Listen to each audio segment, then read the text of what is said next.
માનનીય અધ્યક્ષશ્રી, 2008 આપણે 998 મિલિયન યુનિટ વીજળી બહારથી ખરીદ કરવી પડી. 650 કરોડ રૂપિયાની વીજળી આપણે બહારથી લીધી. 10 કંપનીઓ પાસેથી લીધી. 10 કંપનીઓ પૈકી 9 કંપની પાસેથી માત્ર 33% વીજળી લીધી અને એક કંપની પાસેથી, અદાણી એક્સપોર્ટ લિમિટેડ પાસેથી 67% વીજળી, 650 કરોડ રૂપિયાના 67% વીજળી એ માત્ર આપણે અદાણી એક્સપોર્ટ પાસેથી લીધી.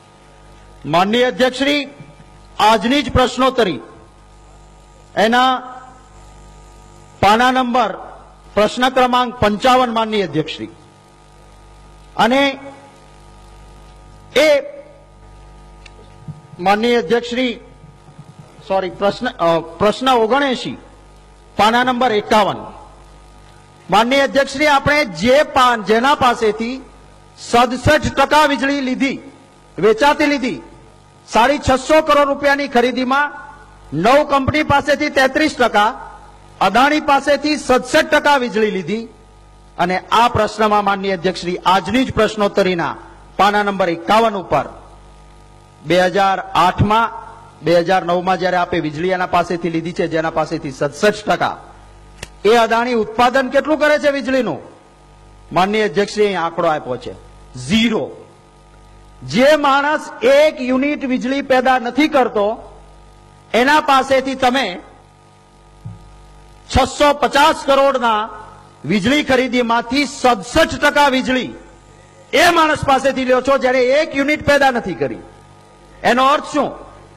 કે આ માણસ કોઈક પાસેથી વીજળી લે છે અને તમને પૂરી પાડે છે.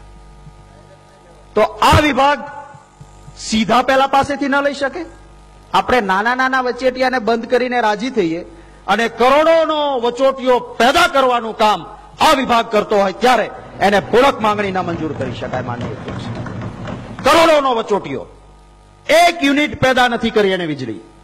આપની આજની પ્રશ્નોત્તરી કહે છે અને આપનું રેકોર્ડ કહે છે કે 67% વીજળી જેને 1 યુનિટ પેદા નથી કર્યું એના પાસેથી લે છે. આ ગ્રહના તમામ માનનીય સભ્યશ્રીઓ આ ખર્ચને મંજૂરી આપતા હોય છે, આ પક્ષમાં બેસતા હોય કે આ પક્ષમાં બેસતા હોય.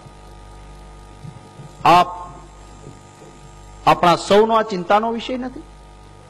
આપણે અભિનંદનો આપીએ, આપણે વાહવાહ કરીએ, પણ આ ગ્રહના સભ્ય તરીકે પ્રજાની તિજોરીના એક રક્ષક છીએ. આપણે પ્રજાના તિજોરીના રક્ષક તરીકે કરોડોનો જ્યાં થતું હોય ત્યાં એ વચોટિયાનું ગળું સરકાર પકડે એના માટેની ફરજ પાડવાની આપણી જવાબદારી નથી?